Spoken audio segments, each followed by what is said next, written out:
오늘 30장, 31장은 사람을 의지하지 말라. 여기서 내용은 이집트를 의지하지 말라. 이집트를 의지하는 사람은 화를 입을 것이다 하는 그런 내용이 주 내용이 되겠습니다. 그러면 이스라엘 역사상 이집트를 이렇게 의지했는가? 한번 생각을 해보면 이집트를 의지한 사례가 이스라엘 백성이 되기 전까지, 이스라엘 민족이 되기 전까지는 몇 차례 있었다고 볼 수 있습니다. 예를 들면 가뭄이 있으면 아브라함도 이집트 땅 쪽으로 이렇게 가까이 가고, 또 이삭도 가려고 하다가 하나님께서 멈추게 하셨고, 그 다음에 이제 요셉 때는 가뭄이 크게 나지 않았으니까 7년 풍년 7년 대기근이 있었는데, 그때는 이스라엘 나머지 가족들이 70여 명의 가족들이 전부 이집트에 내려가서 수백 년간 살면서 큰 민족을 이루는 그런 일이 이집트였습니다. 근데 그 이집트가 이스라엘이 계속해서 살아야 될 그런 곳이 아니죠. 영적으로도 그렇고 또 지리적으로도 사실 그렇습니다. 하나님께서 이집트에서 이스라엘 백성들을 끄집어내서 정말 약속의 땅으로 데리고 나가셨지 않습니까? 그런데 그 이스라엘이 뭔가 좀 자기들 나름대로 좀 문제를 해결하고 싶을 때 이집트를 의지하려고 하는 그런 그 생각들이 좀 있었다. 근데 역사적으로는 과연 어떤가라고 봤을 때는, 역사적으로는 바벨론에 의해서 그 유대가 망하지 않습니까? 멸망했을 때 그 당시에 바벨론이 아니고 이집트를 좀 의지할까 하는 그런 생각들이 있었다. 그러니까 지금 이사야가 이 예언을 할 때는 그 일이 있기 한 100년쯤 전에 이 예언을 한 겁니다. 그러니까 100년 후에 일어날 일을 지금 말씀을 하고 계신 겁니다. 경고의 말씀을 하시는 거죠. 그러면 이 경고의 말씀으로 잘 들어야 되는데 참 안타깝게도 그러지 못한 부분이 있었다. 그리고 그 결과는 사실은 성경에 정확히 나오지 않습니다. 왜? 제대로 복을 못 받았으니까. 이집트 때문에 복을 받은 게 없으니까 성경에 제대로 나온 게 없다. 그 이집트하고의 관계의 그 발단은 출애굽 이후에 큰 관계가 있었던 발단은 언제로 들어가냐면 기원전 609년도로 돌아갑니다. 기원전 609년도. 이때가 언제냐면 요시야 왕이 이스라엘 왕이었을 때인데, 요시야 왕이 마지막 문명을 했을 때가 BC 609년도입니다. 요시야 왕은 나름대로 유월절도 회복시키고 또 각종 우상 숭배 이런 것도 다 근절시키고 굉장히 그 젊음을 불살라가면서 그 유대 남은 이스라엘 민족들을 정말 하나님 앞에 또 바로 설 수 있게끔 하기 위해서 노력을 했던 왕입니다. 요시야 왕은. 그런데 그때 세력 다툼이 있었죠. 외세의 다툼이 있었습니다. 밑에서는, 남쪽에서는 이집트가 어떤 그 자기의 세력을 과시하려고 했고, 북쪽에서는 아시리아가 나름대로 세력을 과시하려고 했습니다.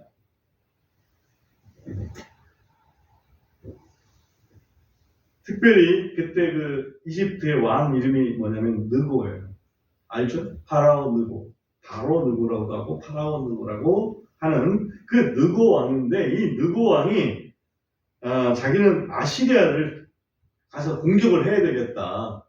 그래서 이스라엘의 그 왼쪽 땅을 통해서 가겠다라고 해서 그 막 출병을 해서 오는 거예요. 그러니까 요시야 왕이 자기는 힘이 없지만 누구 다른 외국군이 자기네 땅을 밟고서 그냥 가는 거 용납할 수가 없다. 그래가지고 이제 그걸 막아섰습니다. 막아선 데가 이제 무깃도라고 하는 그 평원이죠. 무깃도에서 이집트의 그 느고의 군사를 막다가 결국은 힘이 부딪혀서 거기서 전사를 하게 됩니다. 그러고 나니까 어떤 일이 벌어지냐면 느고가 가만 안 두는 거예요. 이스라엘을. 그 요시야 왕이 죽고 나서 유다 사람들이 요시야 아들한테, 어린 아들한테 왕위를 넘겼습니다. 근데 이집트에서 와가지고 한 석 달쯤 있는 상태에서 와가지고 요시야의 아들 여호아하스라는 아들인데, 이 여호아하스는 아예 결박을 해가지고 가둬버립니다. 결박을 해서 가두고, 그것도 이제 이스라엘 땅에 가두는 게 아니라 하맛 땅에다가 갖다 가둬요. 그리고 대신에 그 엘리야김을 왕으로 세웁니다. 그리고 이름까지 바꿔버리죠. 여호야김이라고. 그리고 조공을 좀 내라. 조공이 꽤 많습니다. 예를 들면 은 100달란트, 금 1달란트. 달란트가 규모가 꽤 큽니다. 달란트가 보통 보면 35kg 정도 되는 거니까, 예를 들면 33kg라고 그냥 대충 생각을 하면, 왜냐하면 3.3g이 한 돈이잖아요. 그러니까 한 달란트면 만 돈이라고. 금 만 돈. 그 다음에 은은 그거에 100배 해서 은은 100만 돈. 그렇게 조공을 바치도록 했습니다. 그러니까 여호야김 왕도 막 백성들한테 막 쪼아가지고, 네, 그래야지 조공 바칠 수가 있어. 그래가지고 엄청나게 힘든 그런 세월을 갖게 됩니다. 그게 언제냐면 BC 609년도라고. BC 609년도. 이집트의 입김이 굉장히 커진 거죠.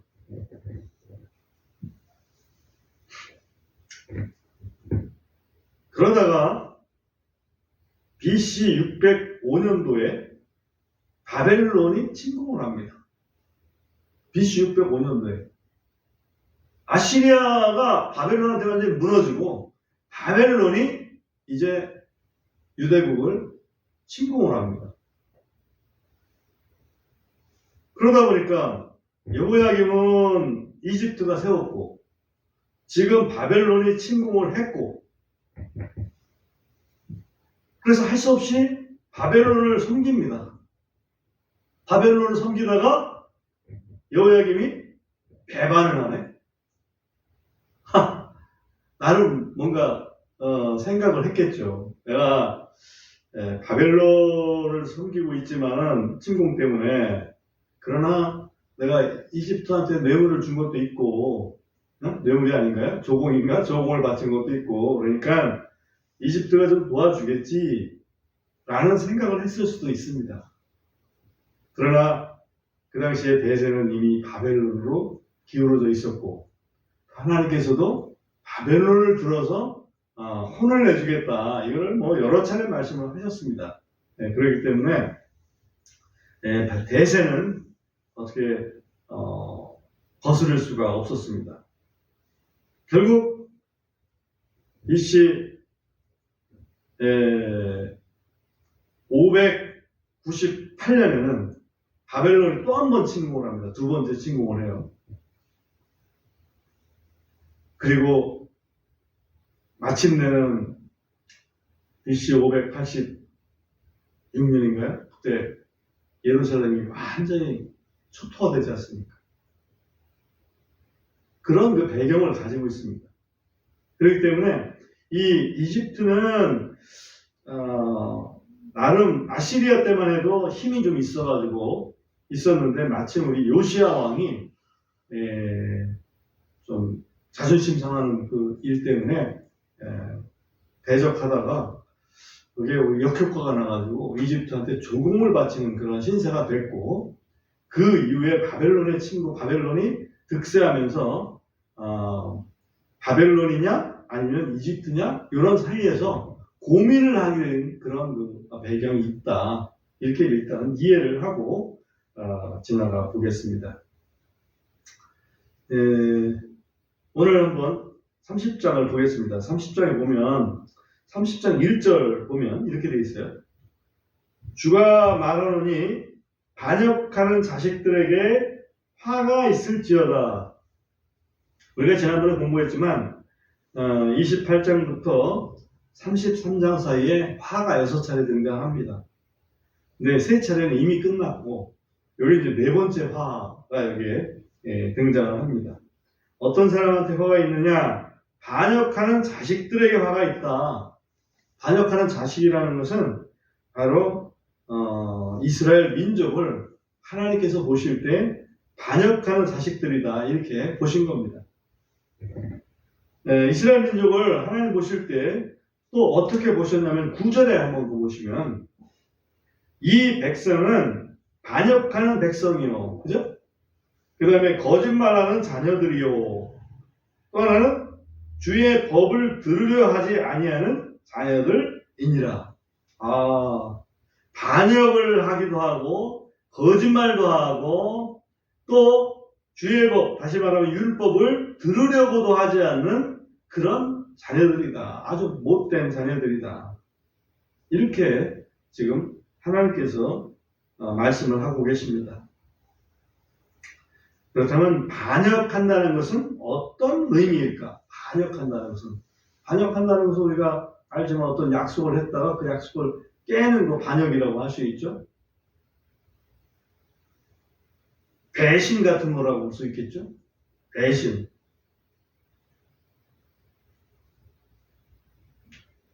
이거를 율법에서 신명기에서 어떤 반역이라고 하는 부분이 나오는지 자식이란 말이에요. 자식인데 반역해. 어떤 자식을 얘기하는 건지 그거에 대해서는 율법에서는 뭐라고 하는지 그런 부분을 잠깐 보고 오겠습니다. 신명기 21장을 펴서 18절부터 있는 말씀을 보시기 바랍니다. 신명기 21장 18절에서 21절까지 있는 말씀인데요. 제가 한번 읽어보겠습니다. 잘 귀를 기울여 주시기 바랍니다.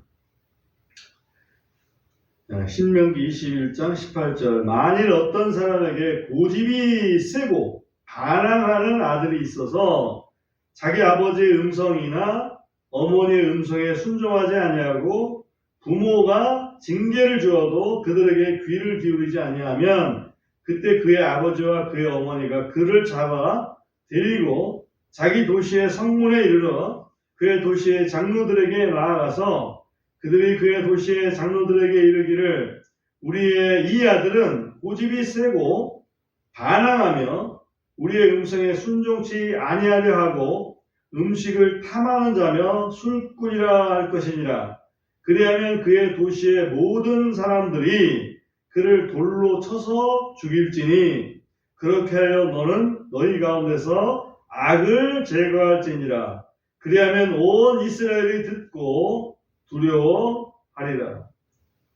반역하는 자식은 아주 말도 안 듣고 고집만 부리고 하는 그런 자식을 얘기하는데 그런 자식이 있으면 도시의 그 장로들한테 동시의 어른들한테 그 성내의 어른들한테 우리 아들은 아주 그 반역하는 자식이요 라고 하면은 뭐라고 하냐면 그 사람들이 온 백성이 돌을 쳐가지고 죽여버린다.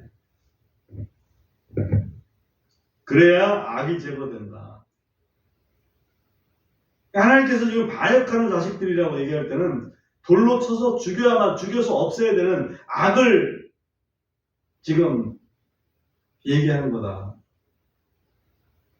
이스라엘 백성이 그렇게 악해졌다. 여러분 자식은 다 막 감쌉니까? 자식이 반역하는데 하나님 보실 때는 아니다는 얘기죠. 율법을 들으려도 안 해요. 율법을 듣지 않는 자의 기도는 가증한 것이라고 성경은 말씀하고 있습니다. 무슨 기도를 드립니까?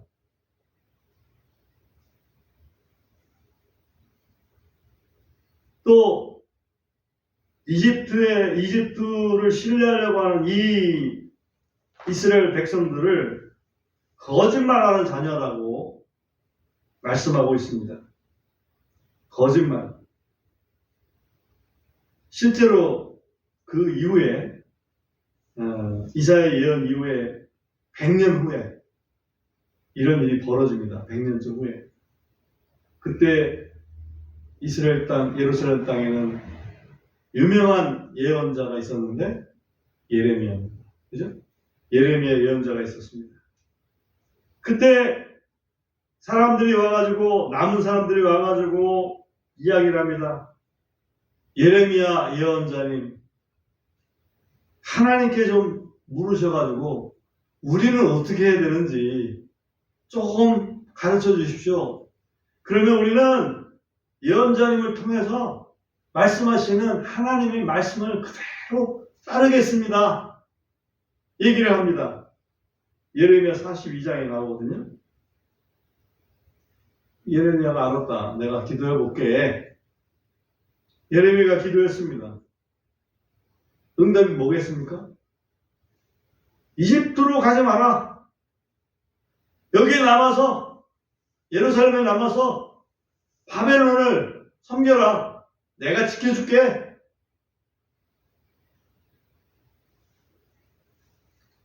그 말을 들은 그 나머지 사람들이 예레미야 예언자한테 뭐라고 그러는 줄 아십니까? 예언자님, 거짓말하지 마세요. 원래 뭐 했던 사람들이요? 예언자님 통해서 하시는 말씀을 우리가 다 듣겠습니다. 그러던 사람들이 거짓말하지 마세요. 우린 이집트로 갈 겁니다. 예레미야까지 끌고서 이집트를 가잖아요. 그러니 거짓말하는 자녀들이라고 한 이사야서에 이미 100년 전에 하나님이 말씀하신 그걸 그대로 지금 하고 있다고. 얼마나 이게 참 답답한 일입니까? 그죠? 성경이 있으면 뭐합니까? 성경이 있으면 이 예언이 있으면 뭐예요? 이걸 안 들으면 소용없는 거 아니에요? 그죠?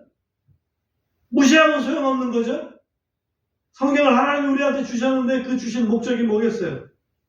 이 성경 듣고 좀 정신 좀 차려서 좀 잘 살아라. 구원도 받고 축복도 받고 주님 재림하실 때 천년왕국도 같이 왕 노릇도 하고 영원한 영광도 얻고 그렇게 좀 제대로 된 인생을 살아라 라고 이렇게 하는데 우리가 그 무시하면 처음에는 잘 듣겠다고 해놓고서 성경 말씀대로 하겠습니다 해놓고 성경 말씀 무시하면 무슨 소용이냐 이거지. 그죠?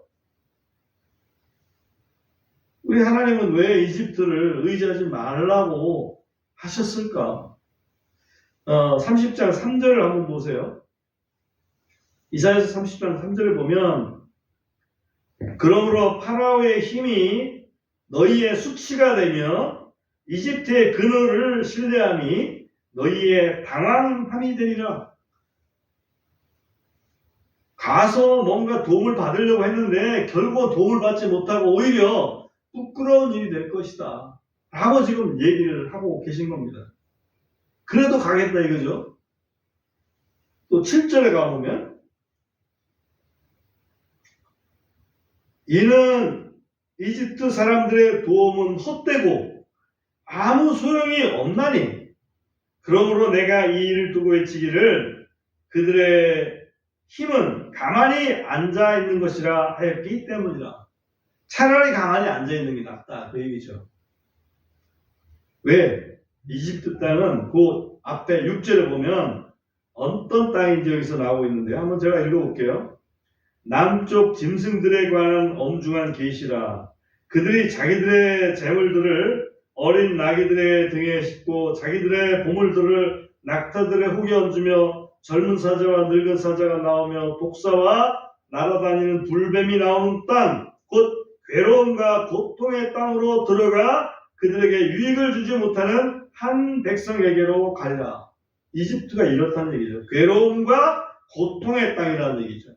전혀 유익을 주지 못하는 땅이라는 얘기입니다.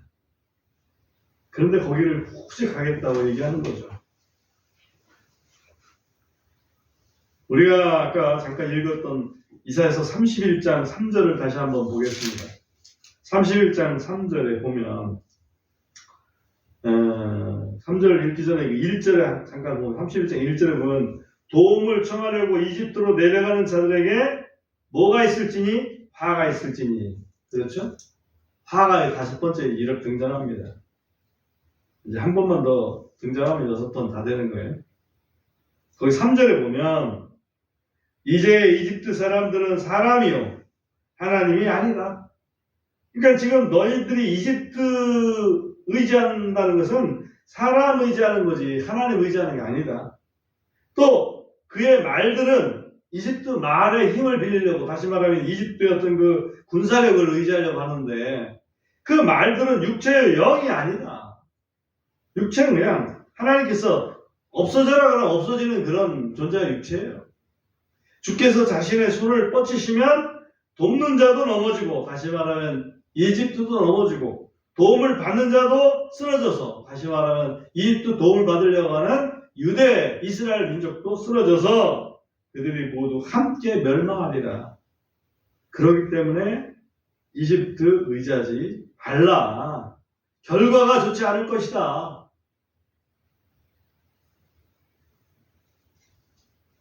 이집트는 하나님께서 말씀하시기를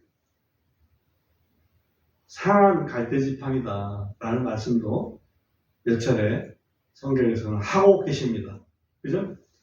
지팡이를 쥐어줘. 힘이 없으니까 지팡이를 쥐는데 이 지팡이가 썩은 지팡이라 이거지. 그러면 지팡이 짚는 순간에 넘어지는 거예요.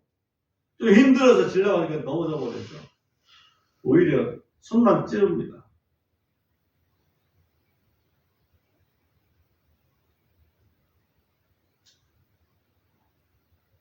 예레미야 잠깐 보고 오겠습니다. 결과적으로 이집트로 내려가기 직전에 말씀하시는데 예레미야 42장 22절 한 구절 보면요. 제가 한번 읽어보겠습니다. 예레미야 42장 22절 보면 그러므로 이제 분명히 알지니 너희가 가서 머무르고자 하는 곳에서, 그것은 이집트를 얘기합니다. 너희는 칼과 기근과 역병에 의해 죽으리라. 살려고 갔는데 이집트 가면 칼, 다시 말하면 전쟁, 기근, 역병에 의해서, 전쟁과 기근과 역병에서 죽을 것이다 라고 이렇게 강력하게 말씀을 하셨어요. 그럼에도 불구하고 그 당시에, 다시 말하면 이사야 후에 100년 후에 이 예루살렘에 나눠있던 사람들이 아니요, 우리 이집트로 갈 겁니다. 당신은 거짓말하지 마세요. 거꾸로 지들이 거짓말장이면서 선지자, 예언자인 예레미야한테 거짓말장이라고 쏴붙입니다.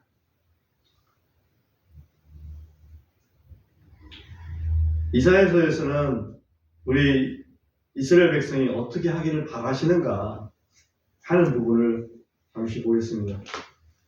이사야서 30장 15절에 보면 이렇게 말씀하십니다. 이는 주 하나님 곧 이스라엘 거룩하신 이가 이같이 말하기 때문이라. 너희가 돌이켜서 안식하여야 구원을 받을 것이요 잠잠하고 신뢰하여야 힘을 얻을 것이로되 너희가 원치 아니하였도다. 어떻게 하기를 바라는 거예요? 좀 돌이켜서 하나님 보면서 그냥 편히 좀 쉬고 있어라 이거지. 어디 도망가려고 하지 말고 잠잠하고 하나님만 신뢰하라 이거지. 예. 근데 그렇게 하지 않겠다고 자꾸 얘기하는 거예요. 16절 보면 오히려 너희가 이르기를 아니라 우리가 말을 타고 도망할 것이기 때문이라 하였으니 그러므로 너희가 도망할 것이요 우리가 빠른 것을 타리라 했으니 그러므로 너희를 쫓는 자들이 빠르리라. 말 타고 도망가겠습니다. 한마디로 그렇게 얘기하는데 그러면 너희 도망가. 근데 너희를 따르는 사람이 더 빠를 거야. 이게 도망가지 말라 이 얘기를 하는 거죠. 잠잠히 좀 하나님을 좀 기다려라 그 얘기죠. 30장 18절에 가보겠습니다. 그러므로 주께서 기다리시나니 이것은 그분께서 너희에게 은혜를 주려 하심이라. 그러므로 그분께서 높여주시리니 이것은 주께서 너희에게 긍휼을 베풀려 하심이라. 이는 주는 공의의 하나님이시므로 그분을 기다리는 모든 자들은 복이 있도다. 좀 기다려라.